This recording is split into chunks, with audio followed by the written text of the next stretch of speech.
भाजपा के राज्यसभा सांसद रामचंद्र जांगड़ा ने पीपीपी को लेकर अपनी प्रतिक्रिया दी। उन्होंने संवाददाता नितिन धीमान के साथ खास बातचीत के दौरान बताया है कि उनका पीपीपी गलत बना दिया गया था, जिस पर सुधार के लिए वो शिकायत दर्ज करवाएंगे। मेरे साथ राज्यसभा सांसद रामचंद्र जांगड़ा है, कई मुद्दों पर बातचीत करेंगे।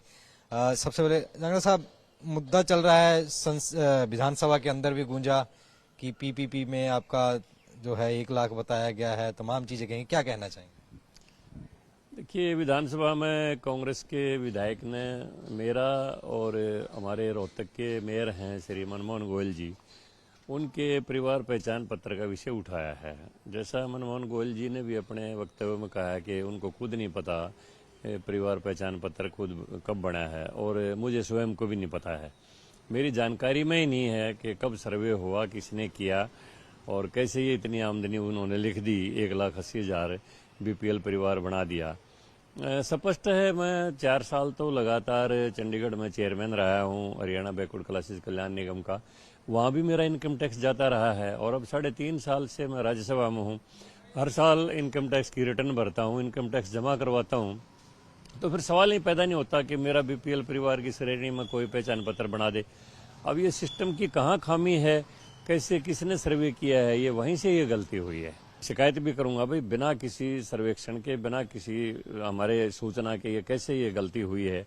इसी तरह बुढ़ापा पेंशन में बहुत लोगों ने गलत आधार पर पेंशनें बनवाई हुई थी और उनकी जेबों में जाता था।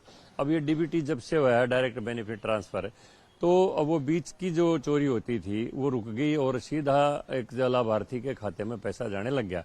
इसी तरह किसान के खाते में डीबीटी के माध्यम से ही सीधा किसान सम्मान निधि जाती है। तो इन सुधारों से बहुत बड़ा फायदा हुआ है, लेकिन इसमें जो गलती हुई है पीपीपी में, मेरा तो यही मानना है कि इन सुधारों की निरंतर प्रक्रिया रहनी चाहिए, लेकिन एक सुधार जब पूरा हो जाए फिर दूसरे की शुरुआत की जाए। इसलिए जो लगातार अगर कोई प्रक्रिया 2-3 इकट्ठी कर दी जाएंगी तो कहीं ना कहीं उस सिस्टम में खामी रह जाती है।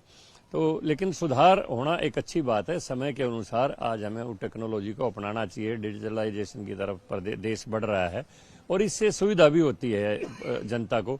लेकिन ये दुनिया में सबसे बड़ा जो कठिन काम है वो किसी व्यवस्था के परिवर्तन का करना ही है। धन्यवाद। बात करने के लिए थे मेरे साथ रामचंद्र जांगड़ा, जिन्होंने कई मुद्दों पर हमसे खास बातचीत की। दिल्ली से कैमरामैन आदित्य के साथ नितिन धीमान, MS 1 न्यूज़।